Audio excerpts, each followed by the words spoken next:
गोप बुला रहे हैं द्वार खड़े, गोप बुला रहे हैं हे नाथ नारायण वासुदेवा।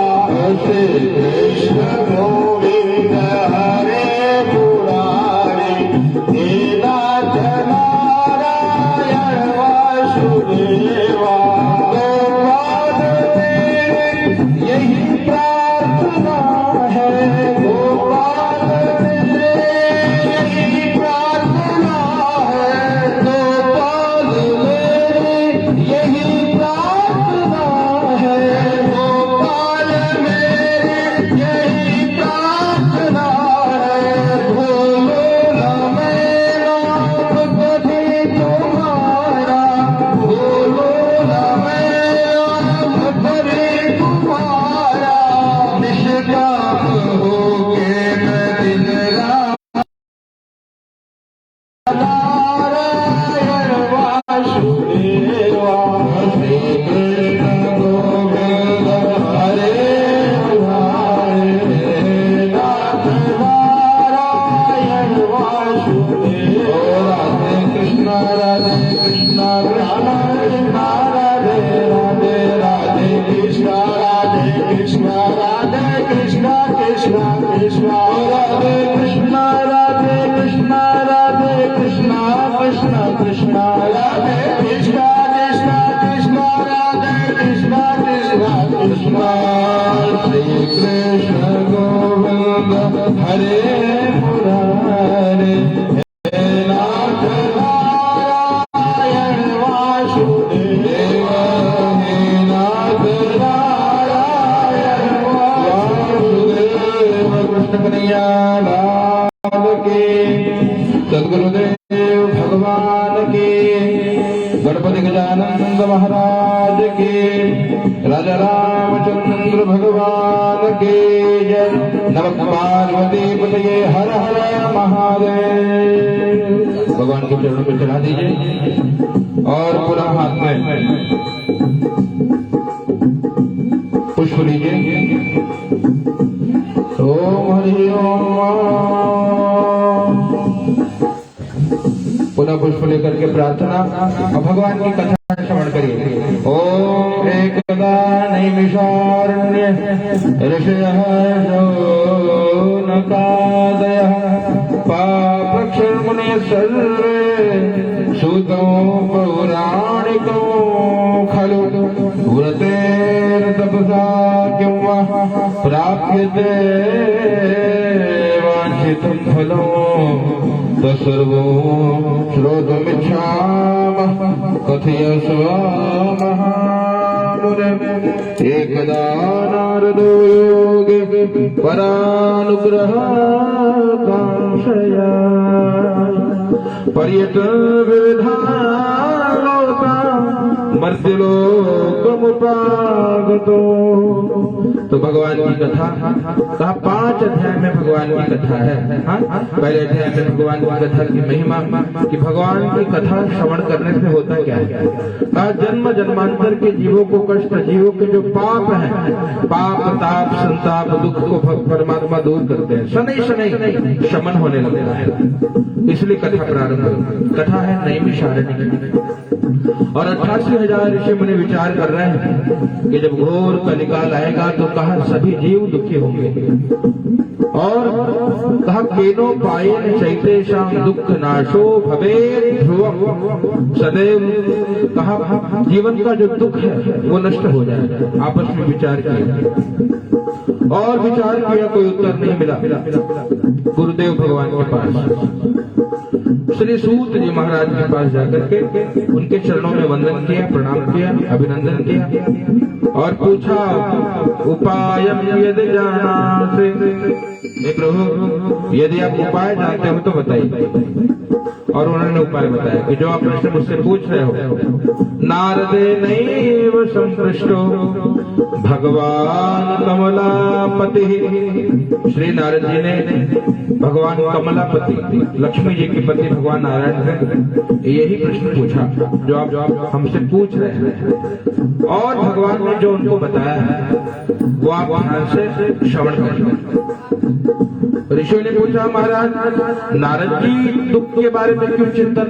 कहा नारद जी तो मुनि हैं, फिर भी उन्होंने कहा संसार का चिंतन किया क्यों? पूरी बात बताई। व्यास जी महाराज कहते हैं कि एकदा नारदो योगे परानुग्रह कांक्षया। नारद जी ने मन में भाव बनाया परहित का भाव, परानुग्रह। कहा याद रखना जीवन का परम पुरुषार्थ यही है, परहित हो।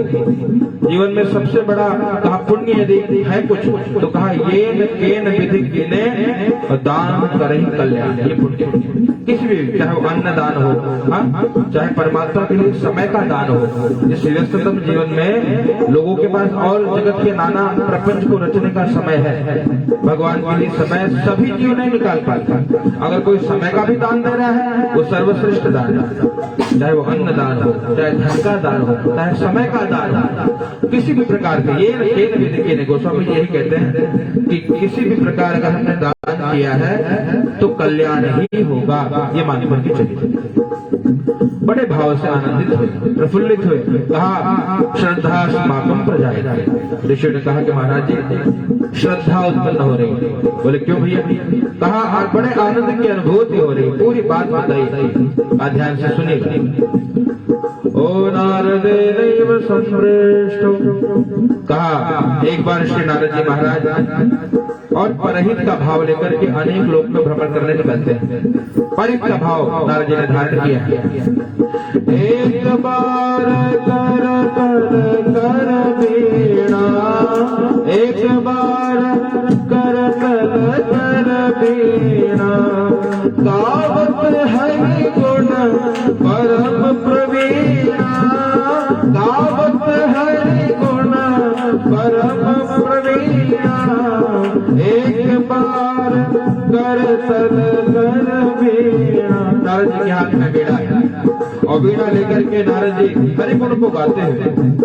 और श्रीमन नारायण नारायण नारायण, श्रीमन नारायण नारायण नारायण, ओ भजमन नारायण नारायण नारायण, भजमन नारायण नारायण नारायण, ओ सत्य नारायण नारायण नारायण, सत्य नारायण नारायण, श्रीमन नारायण नारायण नारायण, श्रीमन नारायण नारायण नारायण।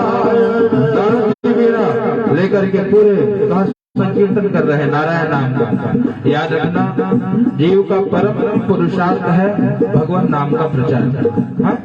कहा यहाँ पर संत जो जन्म लेते हैं, संत जो अवतार लेते हैं, कहा संत इसीलिए आते हैं भगवान नाम का प्रचार प्रसार करने के लिए। क्यों? कहा मानस में गोस्वामी जी ने अंत में लिखा, हाँ यही कभी काल न साधन दूजा, जोग जप तप व्रत पूजा। कहते हैं कोई दूसरा साधन नहीं है। हाँ योग कर लेना, यज्ञ कर लेना, जप तप व्रत पूजा नहीं हो पाता सब। तो क्या करें? गोस्वामी जी कहते हैं राम ही सुमेरिया गाय, राम ही संतत सुनिया, राम गुण ग्राम ही। संतों से ब्राह्मणों से भगवान के गुण ग्राम को श्रवण करिए और भगवान के नाम को गाइए, इससे कल्याण हो। कहा भाई यही सबसे सरल साधन है। हाँ मन में प्रश्न ये उठता है कि भाव उत्पन्न नहीं होगा महाराज, बिना भाव के कहा कैसे भगवान की सेवा करें? संतों का भाव भी है।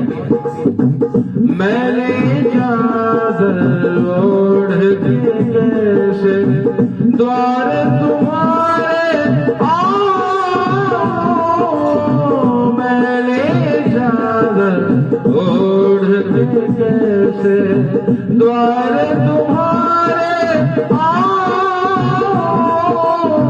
हे पवन परमेश्वर मेरे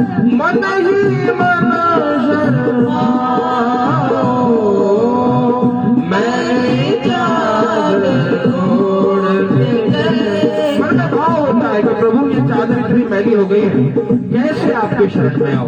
फिर भी भगवान कहते हैं गोस्वामी जी की चिंता मत करना किसी भी प्रकार, कहा कितना भी पाप हो, भगवान कहते हैं कोटि विप्र बध लागे ही जाओ, आए शरण तजय नहीं ताओ। भगवान कहते हैं कहा कोटि विप्र बध का भी पाप अगर लगाओ और मेरी शरण में कोई आ गया तो मैं उसको त्यागता नहीं। हाँ, इसलिए भगवान कहा करुणा निधान है। हाँ, और जो ऐसे करुणा निधान परमात्मा की शरण में आता है, कहा भगवान उसका निश्चित ही कल्याण करते हैं। जेल और मन में भाव आता है कि कैसे करे, भाव न हो तो गोस्वामी जी इसका भी उत्तर देते हुए मानस में कहते हैं, क्या कहते हैं, हाँ भाव कुभाव अनंत आलस हो, नाम जपन मंगल दिस हो। भाव अलग आलस हो, नाम जपन मंगल दिस हो। गोस्वामी जी कह रहे दसों दिशाओं में मंगल होगा। क्यों होगा? क्योंकि भगवान हमारे हैं। और कैसे हैं? मंगल भवन मंगल हारे, द्रवहु सुदशरथ अजर बिहारे। मंगल भवन मंगल हारे, द्रवहु सुदशरथ अजर बिहारे। भगवान दशरथ जी के आंगन में विहार कर रहे हैं और है कैसे, कहा मंगल के भवन है और अमंगल को दूर कर देते हैं। इसलिए जीव का परम धर्म है, क्या परम धर्म है, कि समय निकाल कर और भगवान की शरण में आए। और कहते हैं अगर लगन लग गई तो बस कल्याण होगा। इसलिए भगवान से प्रार्थना करनी है प्रभु आपके चरणों में लगन लग जाए, और जिस दिन जीव का लगन ठाकुर जी में लग गया, कहा उसका कल्याण हो जाएगा। इसलिए संत गाते हैं, ओ जिसके लगे लगन भगवान में, उसका दिया जलेगा तूफान में। जिसके लगे लगन भगवान में, उसका दिया तो जलेगा तूफान में। कैसा दीपक होना चाहिए लेकिन भगवान की शरण में। संत कहते हैं तन का दीपक मन की बाती, हरे भजन का तेल रे। तन का दीपक मन की बाती, हरे भजन का तेल रे। काहे को घबराता है, ये तो प्रभु जी का खेल रे। काहे को तू घबराता है, ये दुख का खेल रे। और जिनके लागे लगन भगवान में, उसका दिया जलेगा तूफान में। जिनके लागे लगन भगवान में, उनका दिया तो जलेगा तूफान में। और इस प्रकार अगर जीव का लगन श्री ठाकुर जी में लग गया, ऐसे जीव का ठाकुर जी कल्याण करते हैं। और श्री नारद जी बड़े आनंदित होकर के अनेक लोक में भ्रमण करने के पश्चात सिर्फ मृत्यु लोक में आए हैं। और मृत्यु लोक में आकर के नारद जी ने क्या देखा, कहा सबको दुखी देखा। याद रखना कि संसार में जो भी जीव आया है वो दुखी है। कैसे दुखी? कोई तन दुखी, कोई मन दुखी, कोई धन बिनु रहत उदास। कोई तन से दुखी है, कोई मन से दुखी है, और कोई धन के बिना दुखी है। थोड़ा थोड़ा सब दुखी और सुखी राम का दास। कहा सभी जीव थोड़ा थोड़ा दुखी है, कोई तन से, कोई मन से, कोई धन से। सुखी कौन? कहा जो राघव जी का दास होगा। और दास कैसे? कहा जो नित्य स्मरण करे। भक्ति 9 प्रकार की है। नवधा भक्ति श्री राघव जी मैया शबरी को बताते हैं और कहते हैं प्रथम भक्ति संतन कर संगा, दूसरा रति मम कथा। ये भक्ति, यही संतों का संग, ब्राह्मणों का संग, ये भक्ति है। भगवान की कथा में रति हो जाए। हाँ, रति मतलब कहा बिना कथा के मन न लगे, ये रति है। तो रति हो जाएगा, बिना कथा के मन न लगे, रति हो गई तो कहा ये भी भक्ति है। गुरुपद पंकज सेवा पति सर भक्ति। तीसरी भक्ति गुरु के चरण कमलों की सेवा, ये भक्ति है। और चौथी मम गुण गण सब करहु कपट तजेगा। कपट छोड़ करके भगवान को गाना, भगवान के नाम को गाना, ये भी भक्ति है। मन में कपट न रहे। हाँ, कभी कभी आजकल बगुला भगत बड़े प्रसिद्ध है। हाँ, मुँह में राम बगल में छुरी, ये भावना रहे। कैसे रहे? कहा जो केवल कपट छोड़ करके गान करे, भगवान को गाए इसलिए न गाए कि जगत सुन रहा है, बिल्कुल नहीं। राघव जी को सुनाना है, राघव जी को कहा उनसे लगन लग जाए, इसलिए बार बार कथा करें तो भी कल्याण होगा। इस प्रकार से नवधा भक्ति है। भागवत जी में भी नव भक्ति है। श्रवणम कीर्तनम विष्णु स्मरणम पाद सेवनम अर्चनम वंदनम दास सक्षम आत्मनिवेदन, ये सब भक्ति है। किसी भी प्रकार की भक्ति अगर एक भक्ति आगे जीवन में तो जीव का कल्याण हो जाता है। श्री नारद जी भक्ति का प्रचार करते हैं, इसलिए नारद जी कौन है? कहा भक्ति मार्ग के गुरु। नारद जी ने एक सूत्र दिया, उस ग्रंथ का नाम है नारद भक्ति सूत्र। कभी भक्ति सूत्र पढ़ना चाहिए। नारद जी ने बड़े सूत्र दिए, छोटे छोटे सूत्र। भक्ति कैसी है? कहा मुका स्वादानवत। नारद जी को कहा भक्ति कैसी है? नारद जी कहते हैं मुका स्वादानवत। इसका मतलब कहा मूक मतलब गूंगा। गूंगे को शक्कर खिलाइए, रसगुल्ला खिलाइए, 500 बना तो एक किया था। अब पूछो कैसे लगा तो क्या बताएगा, है ना? वो आनंद तो ले रहा है लेकिन बता नहीं पा रहा है। ऐसी भक्ति है। जो भक्ति करता है लोग देखा हर साल रामायण खाने हैं, दक्षिणा ज्यादा आएगा। कहा जिसको ये रस मिल गया ना, वो प्रयास ही करता है कि कहा यही मेरे जीवन का परम पुरुषार्थ है, तन मन धन लगा करके सेवा कर लो बस। क्यों? क्योंकि ये साथ, ये कमाई जो है वो साथ जाने वाली है, शास्त्र कहते हैं। नहीं तो यहाँ कितना बड़ा कोठी बंगला रहे, कहा वो किसी काम का नहीं। ये क्या काम आएगा? कितना नाम जपा, कितनी सेवा करी, कितना भगवान को याद किया। गोस्वामी जी तो यहाँ पे कहते हैं रामचरितमानस में कि भैया मेरा कोई सामर्थ्य नहीं है। यही मह रघुपति नाम उदारा, राम जी का नाम है, बस उसी से कल्याण हो जाएगा। हाँ, इसलिए नाम। और रामचरितमानस एक एक चौपाई मंत्र है, याद रखिए। इस भाव से पाठ करिए, कोई सामान्य ग्रंथ नहीं है। कहा रामचरितमानस क्या है? कहा रामचरितमानस, कहा ये साक्षात राम जी का वांग्मय स्वरूप, राम जी ही है इस ग्रंथ के अंदर। और जब भाव से गाएंगे तब कल्याण होगा। और भाव से गाना कैसे होगा? उसके लिए आपको, हमको, सबको समय देना होगा। हाँ, जो गा रहे वो समझ में आना भी चाहिए, प्रयास करना होगा।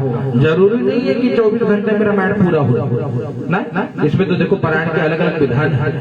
नवाह पारायण है, 9 दिन में पढ़ो, धीरे धीरे 2.5 घंटा 3 घंटा दो, राघव जी को समय दो, पढ़ो, राम जी का चरित्र समझ में तो आए। ना हो और समय नहीं है, और ऑप्शन दिया है क्या है? मास पारायण 1 महीना में पढ़ लो धीरे धीरे, और तब कल्याण देखते। मानस समझ में आना चाहिए। नहीं तो होता क्या है, आजकल यही हो रहा है, भैंस के सामने बीन बजाए, भैंस लगी पगुरा है, ये हो जाए। ऐसे कल्याण न हो। क्यों?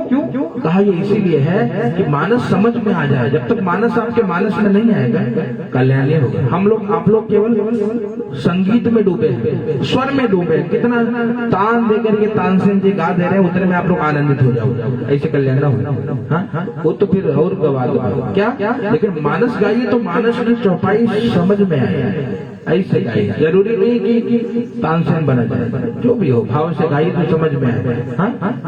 कई बार होता है हम पूरी मानस गा जाते हैं और पूछे अगर कि कौन चरित्र जो समझ में आए तो बोल बना ना एक को ना सुना वो तो गावत रहने आपके आनंद आए वो भी कल्याण करेगा, दोष नहीं है। ये पूरा लाभ 100% पुण्य चाहिए तो समझ कर गाइए। हाँ, तो उसके लिए क्या करना पड़ेगा, खुद बैठना पड़ेगा, समय निकाल कर और पढ़ना पड़ेगा। बंदो गुरु पद कंज कृपा सिंधु नर रूप हरि महामोह तम पुंज जासु बचन रवि कर निकर। तो समझ में आएगा महामोह तम पुंज, महामोह रूपी पुंज को दूर करने वाले वैसे बंदो गुरु पद कंज, गुरु के चरण कमल रूपी सूर्य को नमस्कार करते हैं। जासु बचन रवि कर निकर, उनका वचन सूर्य के समान है जो महामोह रूपी अंधकार को दूर करता है। तब समझ में आने लगेगा, तब मानस में आनंद आएगा। हाँ, तो प्रयास ऐसे हो कि चौपाई स्पष्ट सुनाई पड़े, धुन हारमोनियम ढोलक न सुनाई पड़े, चले क्या सुनाई पड़े, चौपाई सुनाई पड़े और समझ में आए, तब कल्याण हो। और इस भाव से जो भगवान कहा, जो गाता है जो सुनता है सबका कल्याण जो राघव जी करते ही है। ये विधि, लेकिन पूर्ण लाभ तब है जब राघव जी का चरित्र जीवन में उतर जाए। हाँ, इस भाव से श्री राघव जी की कथा श्रवण करनी चाहिए। तो पहले अध्याय की कथा बहुत संक्षेप में श्रवण कराऊं आपको। नारद जी अनेक लोक में भ्रमण करने के बाद मृत्युलोक में आकर सबको दुखी देखकर पीड़ा हुई भगवान के पास गए और भगवान को प्रणाम किया। कैसे भगवान देखिए, दर्शन करिए। शंख चक्र गदा पद्म वनमाला विभूषित, शंख चक्र गदा पद्म वनमाला से विभूषित श्री ठाकुर जी के श्री विग्रह का दर्शन किया, प्रणाम किया, वंदन किया और उनकी स्तुति करी। देखिए कभी भी देवार्चन देवालय में जाइए तो दर्शन की परंपरा सीखिए, दर्शन करने की पद्धति सीखिए। कहीं भी जाइए राघव जी का दर्शन किया और फिर नेत्र बंद करके उनको हृदय में दर्शन किया जाता है। हाँ, उस परमात्मा को अपने हृदय में धारण करना ही यही दर्शन है। हाँ, इसलिए आपने कई बार देखा होगा भगत मंदिर में जाकर नेत्र बंद कर लेते हैं, बाहर जो मूर्ति छवि को निहारा वो हृदय में आकर के विराजमान होता है। इस प्रकार से दर्शन करें तो जब विधि पूर्वक कोई कर्म करेंगे तो उसका पूरा फल आपको प्राप्त होगा। इस प्रकार से श्री नारद जी भगवान की बड़ी प्यारी स्तुति करते हैं। इस प्रकार का व्याख्या करी जाए तो 1 महीने तक सत्यान कथा पूरी न हो पाए। लेकिन यह समय को देखते हुए कार्य करना ही, संक्षेप में श्रवण कर लीजिए। नारद जी ने स्तुति करी। नमो वांग मनसातीत अरूपाय अनंत शक्तये आदि मध्यांत हीनाय निर्गुणाय गुणात्मने सर्वेषां आदिभूताय भक्त्यानामार्ति नाशने। बड़ी स्तुति करी। कहा हे प्रभु आप भक्तों का दुख दूर करते हैं, हमारे दुख को दूर करिए। श्री परमात्मा ने कृपा करी और उनके दुख को दूर किया। कहा क्या हुआ नारद जी? कहा मर्त्य लोके जना सर्वे नाना क्लेश समन्विता, अनेक प्रकार के क्लेश से दुखी है सभी के, हे परमात्मा दुख दूर करिए। भगवान ने कहा ठीक है मैं आपके दुख को दूर करूंगा। एक मेरा स्वरूप है सत्यनारायण का, जो इस व्रत को करेगा उसका कल्याण हो जाएगा। हाँ, केवल सत्यनारायण के व्रत को देखिए, व्रत की बड़ी महिमा है। हाँ, इसलिए जब कोई धार्मिक अनुष्ठान करिए तो होता है तो प्रयास क्या करिए कि धर्म पूर्वक दिन व्यतीत करिए। हाँ, उस दिन कहा तामसिक विचार मन में न आए, तामसिक भोजन न खाया जाए, तामसिक व्यवहार न हो। हाँ, इसका मतलब क्रोध ना आवे, काम ना आवे, लोभ ना आवे, कोई मन में दुर्विचार उत्पन्न न हो। तामसिक भोजन मतलब कहा वही जो आपको मैंने पहले बताया कि तामसिक भोजन घर में नहीं बने जब भगवान की ठाकुर जी की सेवा होगा। इस प्रकार से जो भगवान की कथा को करता है, नारद जी ने 4 प्रश्न पूछा। किम फलम किम विधानम च कृतम केन